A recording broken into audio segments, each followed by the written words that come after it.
Very good morning to all of you. So, നമ്മൾ ഇന്ന് തൊട്ട് നമ്മുടെ റെഗുലർ ക്ലാസ് നമ്മൾ ഒഫീഷ്യലായിട്ട് നമ്മൾ സ്റ്റാർട്ട് ചെയ്യുകയാണ്. ഒരു ഇൻട്രൊഡക്ഷൻ എന്ന രീതിയിലാണെങ്കിൽ പോലും നിങ്ങൾക്ക് ഓൾറെഡി നിങ്ങൾക്ക് കുറേ ബ്രിഡ്ജ് കോഴ്സ് ക്ലാസ് ഞാൻ തന്നിട്ടുണ്ടാവും. അപ്പോൾ ആ ബ്രിഡ്ജ് ക്ലാസ്സിലെല്ലാം നിങ്ങൾക്ക് തന്നിരിക്കുന്ന റെക്കോർഡഡ് വീഡിയോസിലെല്ലാം നമ്മൾ ഓരോ കെമിസ്ട്രിയുടെ ഓരോ മോഡ്യൂളിലും എന്ത് ഇൻട്രൊഡക്ഷൻ ആണോ വേണ്ടത് അതാണ് നിങ്ങൾ തന്നിരിക്കുന്നത്. ഇലക്ട്രോ കെമിസ്ട്രി ആണെങ്കിൽ ഞാൻ 2 ഇലക്ട്രോ കെമിസ്ട്രി നിങ്ങൾ തന്നിട്ടുണ്ടാവും, അതുപോലെ 2 സ്പെക്ട്രോസ്കോപ്പി ക്ലാസ് തന്നിട്ടുണ്ടാകും. ഇതെല്ലാം ഈ ക്ലാസ്സിൻ്റെ എല്ലാം ഇൻട്രൊഡക്ഷനാണ്. അതുകൊണ്ട് വീണ്ടും ഒരു ഇൻട്രൊഡക്ഷൻ നമുക്ക് തൽക്കാലം അതിൻ്റെ ഒരു ആവശ്യമില്ല. സോ നമുക്ക് ഡയറക്റ്റായിട്ട് ക്ലാസ്സിലോട്ട് തന്നെ പോകാം. ആദ്യം നമ്മുടെ എഞ്ചിനീയറിംഗ് കെമിസ്ട്രിയുടെ സിലബസ് എന്താണെന്നുള്ളത് നോക്കാം. നമുക്ക് എഞ്ചിനീയറിംഗ് കെമിസ്ട്രിയിൽ മൊത്തം 5 മോഡ്യൂളാണ് ഉള്ളത്. മോഡ്യൂൾ 1 എന്ന് പറയുന്നത് ഇലക്ട്രോ കെമിസ്ട്രി ആൻഡ് കൊറോഷൻ. ഇതാണ് നമ്മുടെ മോഡ്യൂൾ 1. അപ്പോൾ ഇതിൽ ഇലക്ട്രോ കെമിസ്ട്രി നിങ്ങൾക്ക് ബ്രിഡ്ജ് കോഴ്സ് ഞാൻ ഇലക്ട്രോ കെമിസ്ട്രി 1 എന്നും ഇലക്ട്രോ കെമിസ്ട്രി 2 എന്നും പറഞ്ഞ് തന്നിട്ടുണ്ടാവും. അത് ഏകദേശം ഈ നമ്മുടെ ഫസ്റ്റ് മോഡ്യൂളിൻ്റെ 40% അത് ഏകദേശം കവർ ചെയ്യുന്ന രീതിയിലാണ് തന്നിരിക്കുന്നത്. ഇൻട്രൊഡക്ഷൻ മാത്രമല്ലാതെ കുറച്ച് കൂടുതൽ ഞാൻ അതിൽ എക്സ്പ്ലെയിൻ ചെയ്തിട്ടുണ്ട്. ഇനി മോഡ്യൂൾ 2 എന്ന് പറയുന്നത് നമ്മുടെ സ്പെക്ട്രോസ്കോപ്പിക് ടെക്നിക്സ് ആൻഡ് ആപ്ലിക്കേഷൻ. അപ്പോൾ ഇതിൻ്റെ ഒരു ഇൻട്രൊഡക്ഷൻ എന്ന രീതിയിൽ ഞാൻ നിങ്ങൾക്ക് 2 ബ്രിഡ്ജ് ക്ലാസ് തന്നിട്ടുണ്ടാവും. ആ രണ്ടിൽ ഏകദേശം ഒരു 25-30% കവർ ചെയ്യുന്ന രീതിയിലാണ് നിങ്ങൾക്ക് ഞാനത് തന്നിരിക്കുന്നത് ആ ബ്രിഡ്ജ് ക്ലാസ്സിൽ. നമ്മൾ തേർഡ് മോഡ്യൂൾ എന്ന് പറയുന്നത് instrumental methods and nano materials ആണ്. ഓക്കെ. ദെൻ ഫോർത്ത് മോഡ്യൂൾ എന്ന് പറയുന്നത് stereo chemistry and polymer chemistry. Then fifth module water chemistry and sewage water treatment. അപ്പോൾ ഞാൻ നിങ്ങൾക്ക് ഈ സിലബസ് ഞാൻ നിങ്ങളുടെ ഗൂഗിൾ ക്ലാസ് റൂമിൽ ഞാൻ ഇടുന്നുണ്ട്. ഓക്കെ, നിങ്ങൾക്കത് ഡീറ്റെയിൽഡ് ആയിട്ട് നോക്കാം. നമ്മുടെ മോഡ്യൂൾ 1 എന്ന് പറഞ്ഞാൽ ഇലക്ട്രോ കെമിസ്ട്രി ആൻഡ് കൊറോഷൻ. അപ്പോൾ ഇതിൽ നമ്മൾ പഠിക്കുന്നത് എന്താണ് ഇലക്ട്രോ കെമിസ്ട്രി, എന്താണ് സെല്ലിൻ്റെ അകത്ത് എന്തൊക്കെയാണ് നടക്കുന്നത് അതുമായിട്ട് റിലേറ്റഡ്. അതുപോലെ തന്നെ എന്താണ് ഇലക്ട്രോഡ് എന്ന് വെച്ചാൽ ഡിഫറെൻറ്റ് ടൈപ്സ് ഓഫ് ഇലക്ട്രോഡ് എന്താണ്, റിഡോക്സ് റിയേഷൻ എന്താണ്, അതുപോലെ തന്നെ നമ്മുടെ ടൈട്രേഷൻ, അതായത് റിഡോക്സ് ടൈട്രേഷൻ, പൊട്ടൻഷ്യോമെട്രിക് ടൈട്രേഷൻ എന്താണ് എന്നതിനെക്കുറിച്ചൊക്കെയാണ് നമ്മൾ ഈ പറയുന്ന മോഡ്യൂൾ 1 നമ്മൾ പഠിക്കുന്നത്. അതുപോലെ തന്നെ എന്താണ് കൊറോഷൻ, എങ്ങനെയാണ് കൊറോഷൻ നടക്കുന്നത്, കൊറോഷൻ നടക്കാനുള്ള കാരണം എന്തൊക്കെയാണ്, എങ്ങനെയാണ് കൊറോഷൻ പ്രിവെൻറ്റ് ചെയ്യാം, ഇതിനെക്കുറിച്ചെല്ലാമാണ് നമ്മൾ ഇതിൻ്റെ സെക്കൻഡ് പാർട്ടിൽ നമ്മൾ പഠിക്കുന്നത്, കൊറോഷനും ഇലക്ട്രോ കെമിസ്ട്രി. അപ്പോൾ നമുക്ക് ഡയറക്റ്റായിട്ട് തന്നെ നമ്മൾ ഫസ്റ്റ് മോഡ്യൂളായിട്ടുള്ള ഇലക്ട്രോ കെമിസ്ട്രിയിലോട്ട് നമുക്ക് ഡയറക്റ്റായിട്ട് പോവാം. ഓക്കെ. സോ ഇലക്ട്രോ കെമിസ്ട്രി നമ്മൾ ഓൾറെഡി പഠിച്ച പോലെ electro chemistry is A branch of chemistry that deals with the Inter connection between electrical energy and chemical energy. അപ്പോൾ ചില ബേസിക് ആയിട്ടുള്ള കാര്യങ്ങൾക്ക് നമുക്ക് പെട്ടെന്ന് ഓടിച്ചു പോവാം. ഓക്കെ, ഇത് നമ്മൾ ഓൾറെഡി കണ്ടതാണ്. അപ്പോൾ there are 2 type of cell. They are galvanic cell and electrolytic cell. അപ്പോൾ ഗാൽവനിക് സെൽ എന്ന് പറയുന്ന സമയത്ത് അതിൻ്റെ അകത്ത് നടക്കുന്ന എനർജി കൺവേർഷൻ എന്താണ്, chemical energy into electrical energy. അതിന് എക്സാമ്പിൾ നമ്മൾ ഏതാണ് പഠിച്ചത്, ഡാനിയൽ സെല്ലാണ്. Then second type of cell that is electrolytic cell. എന്താ ഇലക്ട്രോലിറ്റിക് സെല്ലിൽ നടക്കുന്നത് എന്താണ്, electrical energy is convert into chemical എനർജിയാണ്. അതിന് എക്സാമ്പിളായിട്ട് നമ്മൾ പഠിച്ചത് ഒരു ബീക്കർ എടുക്കുന്നു, അതിൻ്റെ അകത്ത് നമ്മൾ ഹൈഡ്രോക്ലോറിക് ആസിഡ് എടുക്കുന്നു. ഓക്കെ, ആ ഹൈഡ്രോക്ലോറിക് ആസിഡിലോട്ട് നമ്മൾ കറണ്ട് പാസ് ചെയ്യുന്ന സമയത്ത് എന്ത് സംഭവിക്കും, ആ ഹൈഡ്രോക്ലോറിക് ആസിഡ് സ്പ്ലിറ്റ് ചെയ്തിട്ട് H+ഉം Cl- ആയിട്ട് മാറും. അതായത് ഇലക്ട്രോലിസിസ് എന്ന് പറയുന്ന പ്രോസസ്സ് നടക്കും. അപ്പോൾ ഇലക്ട്രിക്കൽ എനർജി എന്തായിട്ട് കൺവേർട്ട് ചെയ്യുന്നു, കെമിക്കൽ എനർജി ആയിട്ട് അവിടെ കൺവേർട്ട് ചെയ്യാണ് ചെയ്യുന്നത്. അതാണ് നമ്മുടെ ഇലക്ട്രോലിറ്റിക് സെൽ എന്ന് പറയുന്നത്. അപ്പോൾ നമ്മൾ ഇലക്ട്രോ കെമിസ്ട്രി എന്ന് പറയുന്ന ഈ ഫസ്റ്റ് മോഡ്യൂളിൽ നമ്മൾ കൂടുതൽ പ്രാധാന്യം കൊടുക്കുന്നത് ഈ ഗാൽവനിക് സെൽ അല്ലെങ്കിൽ ഓർ വോൾട്ടൈക് സെൽ, ഇതിനാണ് നമ്മൾ കൂടുതൽ പ്രാധാന്യം കൊടുത്ത് പഠിക്കുന്നത്. അതായത് കെമിക്കൽ എനർജി എങ്ങനെ ഇലക്ട്രിക്കൽ എനർജി ആയിട്ട് കൺവേർട്ട് ചെയ്യുന്നു, അതിനെയാണ് നമ്മൾ കൂടുതലായിട്ടും നമ്മുടെ മോഡ്യൂൾ 1 നമ്മൾ പഠിക്കുന്നത്. Okay, so first one is galvanic cell അല്ലെങ്കിൽ അതിൻ്റെ എക്സാമ്പിളാണ് ഡാനിയൽ സെൽ.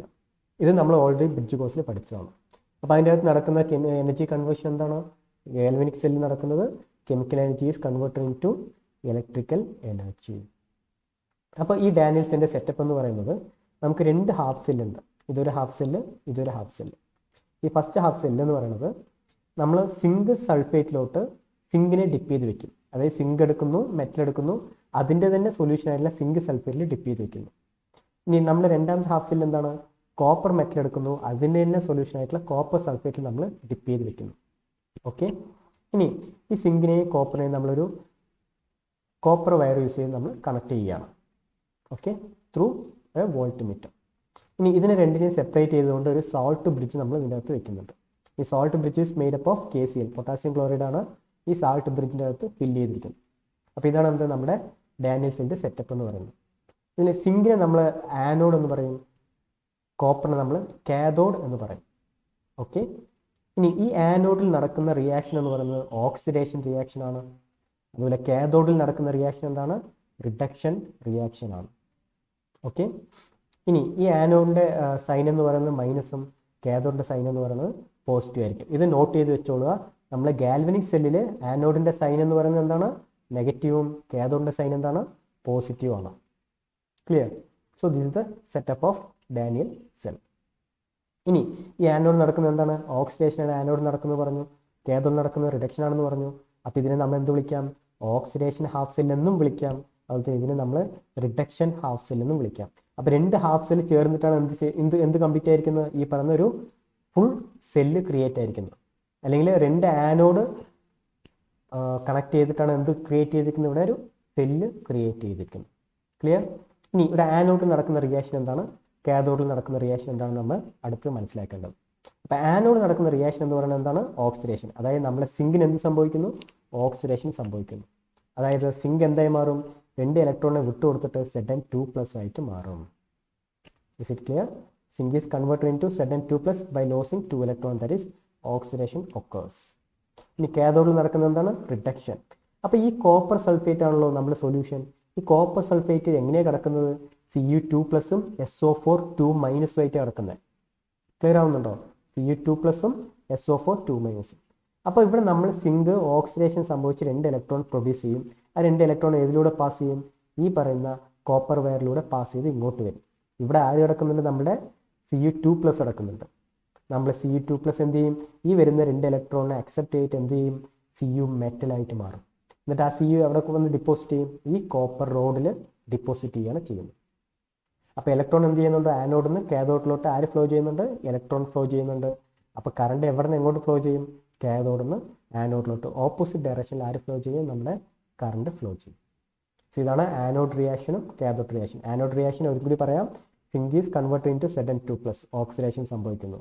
ഇനി ഈ 2 ഇലക്ട്രോൺ നേരെ ഇങ്ങോട്ട് വരുന്നു. ഇവിടെ നമ്മുടെ Cu2+ ഉണ്ട്. ആ Cu2+ ഈ 2 ഇലക്ട്രോണിനെ അക്സെപ്റ്റ് ചെയ്തിട്ട് എന്തായി മാറും? Cu ആയിട്ട് മാറും. That is reduction, accepting of electron, reduction സംഭവിക്കും. ഇതാണ് ആനോഡ് റിയാക്ഷനും കാഥോഡ് റിയാക്ഷനും. ഈ 2 റിയാക്ഷനും അറ്റ് എ ടൈമിലാണ് നടക്കുന്നത്. അതുകൊണ്ട് നമ്മൾ ഇവിടെ നടക്കുന്ന റിയാക്ഷൻ എന്തെന്ന് പറയാം? Redox reaction. Reduction, oxidation. Redox reaction ആണ് എവിടെ സംഭവിക്കുന്നത്? ഇവിടെ സംഭവിക്കുന്നത്. Is it clear? ഓക്കെ. അപ്പോൾ നമ്മൾ ആനോഡ് റിയാക്ഷനും കണ്ടു, കാഥോഡ് റിയാക്ഷനും കണ്ടു. ഇനി ഇതിൻ്റെ മൊത്തം റിയാക്ഷൻ, ഈ മൊത്തം സെല്ലിൽ നടക്കുന്ന റിയാക്ഷൻ നമ്മൾ എങ്ങനെ എഴുതുക? ഇങ്ങനെയാണ് നമ്മൾ എഴുതേണ്ടത്. അതായത് ഇതിൻ്റെ ലെഫ്റ്റ് സൈഡുള്ള റിയാക്ഷനൊക്കെ ആഡ് ചെയ്ത് ലെഫ്റ്റ് സൈഡ് എഴുതുക, ആരോ മാർക്കിൻ്റെ റൈറ്റ് സൈഡുള്ള റിയാക്ഷനൊക്കെ ആഡ് ചെയ്ത് റൈറ്റ് സൈഡിൽ എഴുതുക. ഇവിടെ നോക്കുക, ലെഫ്റ്റ് സൈഡിൽ ആരൊക്കെ ഉള്ളത്?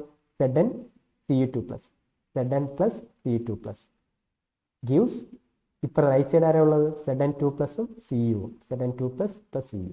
ഈ 2 ഇലക്ട്രോൺ ഇവിടെ റൈറ്റ് സൈഡിലുള്ള ഈ 2 ഇലക്ട്രോണും ലെഫ്റ്റ് സൈഡിലുള്ള ഈ 2 ഇലക്ട്രോണും ക്യാൻസൽ ചെയ്ത് പോകും. അപ്പോഴാണ് നമുക്ക് എന്ത് കിട്ടുന്നത്? ഈ ഓവറോൾ റിയാക്ഷൻ നമ്മൾ കിട്ടുന്നത്. So this is the overall reaction of our Daniell cell. Clear? Okay. ഇനി എങ്ങനെയാണ് ഈ സെല്ലിനെ റെപ്രസെൻറ്റ് ചെയ്യുക? നമ്മൾ ഓവറോൾ റിയാക്ഷൻ എന്താണെന്ന് പഠിച്ചു.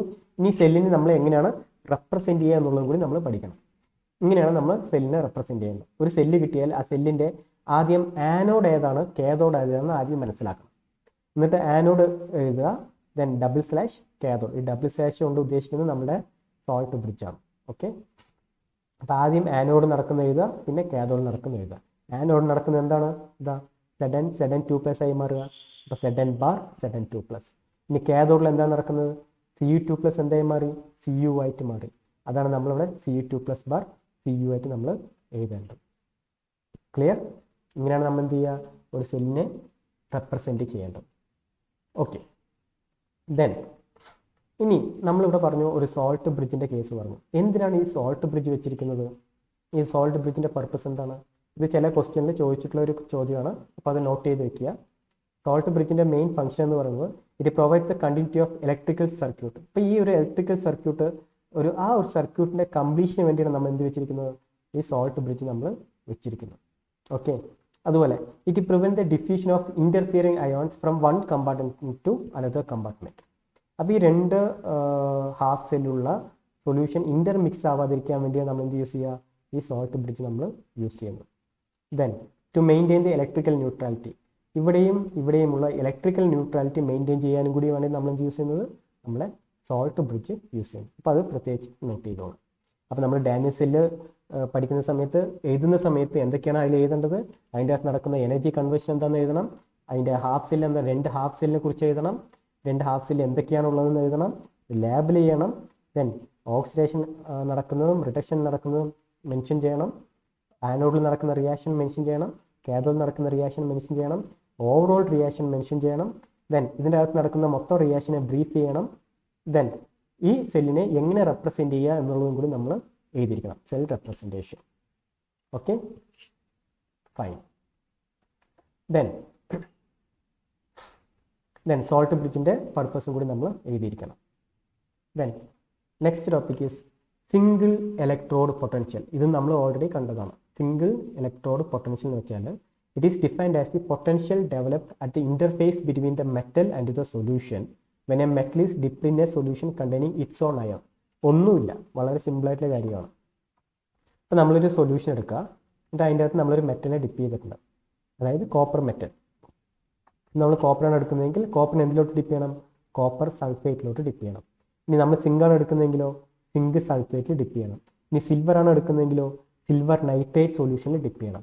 അയണാണ് എടുക്കുന്നതെങ്കിലോ ഫെറസ് സൾഫേറ്റ് അയൺ സൾഫേറ്റ് സൊല്യൂഷനിൽ ഡിപ്പ് ചെയ്യണം. അപ്പോൾ ഒരു മെറ്റൽ എടുക്കുക, അതിൻ്റെ തന്നെ സൊല്യൂഷനിൽ ഡിപ്പ് ചെയ്യുന്ന സമയത്ത് ഒന്നില്ലെങ്കിൽ ഇതിന് എന്തിനുള്ള ടെൻഡൻസി ഉണ്ടാവാം, ഇലക്ട്രോണിനെ അക്സെപ്റ്റ് ചെയ്യാനുള്ള ടെൻഡൻസി ഉണ്ടാവും, അതായത് ഓക്സിഡേഷൻ നടക്കാനുള്ള ടെൻഡൻസി ഉണ്ടാവും. അല്ലെങ്കിലോ ഇലക്ട്രോണിനെ വിഡ്രോ ചെയ്യാനുള്ള അല്ലെങ്കിൽ ഇലക്ട്രോണിനെ റിലീസ് ചെയ്യാനുള്ള ടെൻഡൻസി ഉണ്ടാവും. ദാറ്റ് ഈസ് റിഡക്ഷൻ നടക്കാൻ അല്ലെങ്കിൽ ഓക്സിഡേഷൻ നടക്കാനുള്ള ടെൻഡൻസി ആർക്കുണ്ടാവാം, നമ്മളെ കോപ്പറിനുണ്ടാവും. അല്ലെങ്കിൽ നമ്മൾ സിങ്കിൻ്റെ കേസാണെങ്കിലോ സിങ്കിന് അതുപോലെ തന്നെ ഒന്നില്ലെങ്കിൽ ഇലക്ട്രോണിനെ അക്സെപ്റ്റ് ചെയ്യാനുള്ള ടെൻഡൻസി റിഡക്ഷൻ നടക്കാനുള്ള ടെൻഡൻസി ഉണ്ടാവാം, അല്ലെങ്കിലോ ഇലക്ട്രോണിനെ റിലീസ് ചെയ്യാൻ ഓക്സിഡേഷൻ നടക്കാനുള്ള ടെൻഡൻസി ഉണ്ടാവാം. സോ ഈ ടെൻഡൻസിനെ നമ്മൾ എന്ത് പറയുക, സിംഗിൾ ഇലക്ട്രോഡ് പൊട്ടൻഷ്യൽ എന്ന് പറയും. ഇപ്പോൾ ഒന്നിന് ഓക്സിഡേഷൻ നടക്കാനുള്ള ടെൻഡൻസി ആണെങ്കിൽ നമ്മൾ അതിനെ ഓക്സിഡേഷൻ പൊട്ടൻഷ്യൽ എന്ന് വിളിക്കും. ഇനി റിഡക്ഷൻ നടക്കാനുള്ള ടെൻഡൻസി ആണെങ്കിൽ നമ്മളതിനെ റിഡക്ഷൻ പൊട്ടൻഷ്യൽ എന്ന് വിളിക്കും. ഇതിനെയാണ് നമ്മൾ എന്താ പറയുക, സിംഗിൾ ഇലക്ട്രോഡ് പൊട്ടൻഷ്യൽ എന്ന് നമ്മൾ പറയും. ഇപ്പോൾ ഇവിടെ നോക്കുക, ഇതുപോലെയുള്ള 2 സിംഗിൾ ഇലക്ട്രോഡിനെ നമ്മൾ കണക്ട് ചെയ്യുമ്പോൾ നമുക്ക് എന്ത് കിട്ടുക, ഒരു സെല്ല് കിട്ടുക. അപ്പോൾ ഇതിനൊരു ഇലക്ട്രോഡ് പൊട്ടൻഷ്യൽ ഉണ്ട്, ഇതിനൊരു ഇലക്ട്രോഡ് പൊട്ടൻഷ്യൽ ഉണ്ട്.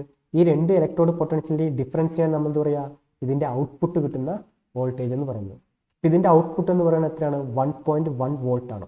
എന്ന് വെച്ചാൽ അതിൻ്റെ അർത്ഥം ഇതിൻ്റെ പൊട്ടൻഷ്യൽ മൈനസ് ഇതിൻ്റെ പൊട്ടൻഷ്യൽ, അതാണ് എന്ത് നമ്മുടെ ഔട്ട്പുട്ട് എന്ന് പറയുന്ന EMF എന്ന് പറയുന്നത്. അതിനെക്കുറിച്ച് നമ്മൾ ഡീറ്റെയിൽഡ് ആയിട്ട് അടുത്ത ക്ലാസ്സിൽ പഠിക്കും. Okay, so that is single electrode potential. ഒരു ഇലക്ട്രോഡിനെ അതിൻ്റെ സൊല്യൂഷൻ ഡിപ്പ് ചെയ്ത് വെക്കുന്ന സമയത്ത് ഒന്നിൽ ഓക്സിഡേഷൻ നടക്കാം അല്ലെങ്കിൽ റിഡക്ഷൻ നടക്കാം. ഓക്സിഡേഷനാണ് നടക്കുന്നതെങ്കിൽ നമ്മൾ അതിനെ ഓക്സിഡേഷൻ പൊട്ടൻഷ്യൽ എന്ന് വിളിക്കും. ഈ റിഡക്ഷനാണ് നടക്കുന്നതെങ്കിൽ അതിനെ നമ്മൾ റിഡക്ഷൻ പൊട്ടൻഷ്യൽ എന്ന് വിളിക്കും. പക്ഷേ നമ്മൾ ഓക്സിഡേഷൻ പൊട്ടൻഷ്യൽ എന്ന ടേം നമ്മൾ യൂസ് ചെയ്യില്ല, മറിച്ച് അതും നമ്മൾ എന്തിൻ്റെ ടേംസിലേ പറയുള്ളൂ, റിഡക്ഷൻ പൊട്ടൻഷ്യലിൻ്റെ ടേംസിലേ നമ്മൾ പറയാറുള്ളൂ. അതായത് ഓക്സിഡേഷൻ പൊട്ടൻഷ്യൽ ഉണ്ടെങ്കിൽ നമ്മൾ അതിനെന്ത് പറയും, റിഡക്ഷൻ പൊട്ടൻഷ്യൽ കുറവാണെന്ന് പറയും. ഇനി റിഡക്ഷൻ പൊട്ടൻഷ്യൽ ഉണ്ടെങ്കിൽ അതിന് റിഡക്ഷൻ പൊട്ടൻഷ്യൽ കൂടുതലാണെന്ന് പറയും. അതായത് ഇത്രയേ ഉള്ളൂ, ഓക്സിഡേഷൻ പൊട്ടൻഷ്യൽ എന്ന ടേംസ് നമ്മൾ യൂസ് ചെയ്യുന്നതിന് പകരം അതിനെയും നമ്മൾ എന്തിൻ്റെ ടേംസിലാണ് പറയുക, റിഡക്ഷൻ പൊട്ടൻഷ്യലിൻ്റെ ടേംസിലായിരിക്കും നമ്മൾ എക്സ്പ്ലെയിൻ ചെയ്യുന്നത്. അത്രയേ ഉള്ളൂ കാര്യങ്ങൾ. ഇനി എന്താണ് സ്റ്റാൻഡേർഡ് റിഡക്ഷൻ പൊട്ടൻഷ്യൽ എന്ന് വെച്ചാൽ, ഇപ്പോൾ നമ്മൾ എക്സ്പ്ലെയിൻ ചെയ്ത അതേ കോൺസെപ്റ്റ് തന്നെയാണ്. എന്താണ്, ഒരു മെറ്റൽ എടുക്കുന്നു, അതിൻ്റെ തന്നെ സൊല്യൂഷൻ നമ്മൾ ഡിപ്പ് ചെയ്ത് വയ്ക്കുന്നു. പക്ഷേ ഇത്രയേ ഉള്ളൂ കണ്ടീഷൻ, ടെമ്പറേച്ചർ എത്രയായിരിക്കണം, 298 കെൽവിനിലായിരിക്കണം. അങ്ങനെയാണെങ്കിൽ നമ്മൾ അതിനെന്ത് പറയും, സ്റ്റാൻഡേർഡ് റിഡക്ഷൻ പൊട്ടൻഷ്യൽ എന്ന് പറയും. ഓരോ ഇലക്ട്രോഡിനും അതിൻ്റേതായിട്ടുള്ള സ്റ്റാൻഡേർഡ് റിഡക്ഷൻ പൊട്ടൻഷ്യൽ വാല്യൂ ഉണ്ട്. ഇലക്ട്രോ കെമിക്കൽ സീരീസ് പഠിക്കുമ്പോൾ നമ്മൾ അതിൽ പഠിക്കും. അപ്പോൾ ഇതിനൊരു വാല്യൂ ഉണ്ട്, അതുപോലെ ഇതിനൊരു വാല്യൂ ഉണ്ട്, 0.34, അതുപോലെ 0.76, അങ്ങനെ കുറേ വാല്യൂ, -7.76, അതുപോലെ തന്നെ +0.34, അതാണെന്ത് ഇതിൻ്റെ സ്റ്റാൻഡേർഡ് റിഡക്ഷൻ പൊട്ടൻഷ്യലിൻ്റെ വാല്യൂ. അതൊക്കെ നമ്മൾ ഇലക്ട്രോ കെമിക്കൽ സീരീസ് പഠിക്കുമ്പോൾ നമ്മൾ പഠിക്കും. Okay, so our next topic is Helmholtz electric double layer. ഇപ്പോൾ എന്താണ് ഈ ഹെൽമോൾട്ട്സ് ഇലക്ട്രിക്, ഇത്രയും നമ്മൾ വേഗം പറഞ്ഞു പോകാൻ കാരണം ഇതൊക്കെ നമ്മൾ ഓൾറെഡി ബ്രിഡ്ജ് കോഴ്സിൽ പഠിച്ചതുകൊണ്ടാണ് നമ്മൾ ഒന്ന് വേഗം ഓടിച്ചു പോകുന്നത്. Okay, next is Helmholtz electric double layer. എന്താണ് ഹെൽമോൾട്ട്സ് ഇലക്ട്രിക് ഡബിൾ ലെയർ എന്ന് വെച്ചാൽ, ഇപ്പോൾ നമ്മൾ ഈ കേസ് തന്നെ എടുക്കാം. ഓക്കെ, ഈ ഒരു കേസ് എടുക്കാൻ വിചാരിക്കുക. അപ്പോൾ ഈ കേസിൽ ഞാൻ നേരത്തെ പറഞ്ഞു, ഈ മെറ്റൽ സപ്പോസ് ഒരു ഇലക്ട്രോണിനെ റിലീസ് ചെയ്യണം വിചാരിക്കുക. എന്ത് ചെയ്യുന്നു? Electron Cu2 plus Cu bar ഇലക്ട്രോണിനെ റിലീസ് ചെയ്യണമെന്ന് വിചാരിക്കുക. ആ റിലീസ് ചെയ്യുന്ന ഇലക്ട്രോൺസ് ഇതിൽ തന്നെ ഡിപ്പോസിറ്റ് ചെയ്യണം, നമ്മുടെ ഈ മെറ്റലിൽ തന്നെ ഡിപ്പോസിറ്റ് ചെയ്യുന്നു. എന്നിട്ട് ആ മെറ്റൽ അയോൺ നേരെ എങ്ങോട്ട് പോകുന്നു? നമ്മൾ സൊല്യൂഷനിലോട്ട് പോകുകയാണെന്ന് വിചാരിക്കുക. ഓക്കെ, അപ്പോൾ എന്ത് സംഭവിക്കും? ഈ മെറ്റലിന് നെഗറ്റീവ് ചാർജ് കൂടും. സൊല്യൂഷൻ്റെ അകത്ത് Zn2+ പോകുന്നതുകൊണ്ട് ഇവിടെ പ്ലസ് ചാർജ് കൂടുതലായിരിക്കും. അതായത് Zn എന്ത് ചെയ്യുന്നു? 2 ഇലക്ട്രോണിനെ വിട്ടുകൊടുക്കുന്നു, 2 ഇലക്ട്രോൺ റിലീസ് ചെയ്യുന്നു. 2 ഇലക്ട്രോൺ, ഈ 2 ഇലക്ട്രോൺ എവിടെ വന്ന് ഡിപ്പോസിറ്റ് ചെയ്യണം? ഈ മെറ്റലിൽ തന്നെ ഡിപ്പോസിറ്റ് ചെയ്യണം. ഇനി നമ്മൾ ഈ Zn2+ എന്ന് പറയുന്നത് സൊല്യൂഷനിലോട്ട് വരികയാണെന്ന് വിചാരിക്കുക. അപ്പോൾ ഇവിടെ പ്ലസ് ചാർജിൻ്റെ കോൺസെൻട്രേഷൻ കൂടുതലായിരിക്കും, ഇവിടെ മൈനസ് ചാർജിൻ്റെ കോൺസെൻട്രേഷൻ കൂടുതലായിരിക്കും അല്ലേ? ഇവിടെ ഒരു ബാരിയർ ക്രിയേറ്റ് ചെയ്യാണ്, ഒരു ലെയർ ക്രിയേറ്റ് ചെയ്യാണ് ഇവിടെ. അതേപോലെ ഇവിടെ നോക്കുക, ഇവിടുത്തെ കേസ് നോക്കുക. ഇനി അതേപോലെ തന്നെ നമ്മൾ കോപ്പർ ഇവിടെ ഉണ്ട്. നമ്മൾ ഇതിൻ്റെ അകത്ത് എന്താണുള്ളത്? Cu2+ ഉണ്ട്, SO4 ഉണ്ട്. അപ്പോൾ ഈ Cu2+ എന്ത് ചെയ്യാണ്? ഈ ഇലക്ട്രോണിനെല്ലാം അക്സെപ്റ്റ് ചെയ്യണം. അക്സെപ്റ്റ് ചെയ്തിട്ട് Cu ആയിട്ട് മാറും. എന്നിട്ട് Cu എന്ത് ചെയ്യും? ഇവിടെ ഒന്ന് ഡെപ്പോസിറ്റ് കിടക്കണം. അങ്ങനെ കിടക്കുന്ന സമയത്ത് ഇവിടെ എന്തിൻ്റെ അളവ് കുറയും? Cu2+ൻ്റെ അളവ് കുറയും. എന്ന് വെച്ചാൽ നമുക്ക് എന്ത് പറയാം? അവിടെ പ്ലസ് ചാർജ് കുറഞ്ഞു, അതിൻ്റെ അർത്ഥം അവിടെ മൈനസ് ചാർജ് കൂടുതലായിരിക്കും. അപ്പോൾ ഇവിടെ എന്ത് ചെയ്യണം? ഇവിടെ പോസിറ്റീവും ഇവിടെ ഒരു മൈനസും ക്രിയേറ്റ് ചെയ്യണം അല്ലേ? അപ്പോൾ ഇവിടെ എന്ത് ക്രിയേറ്റ് ചെയ്യുന്നുണ്ട്? ഒരു ഇലക്ട്രിക് ഡബിൾ ലെയർ ഇവിടെ ക്രിയേറ്റ് ചെയ്യുക. ഇത് എത്ര നേരം ഇത് നടക്കുന്നത് വെച്ചാൽ ഇതിൻ്റെ രണ്ടിൻ്റെയും കോൺസെൻട്രേഷൻ ഈക്വൽ ആകുന്നവരൊക്കെ എന്ത് സംഭവിക്കും? ഇത് രണ്ടും ഈക്വൽ ആയിട്ട് നടക്കും. സോ ഇതിനാണ് എന്ത് പറയുക? നമ്മളെ ഇലക്ട്രിക് ഡബിൾ ലെയർ എന്ന് പറയാം. ഒരും കൂടി പറയാം. ഓക്കെ.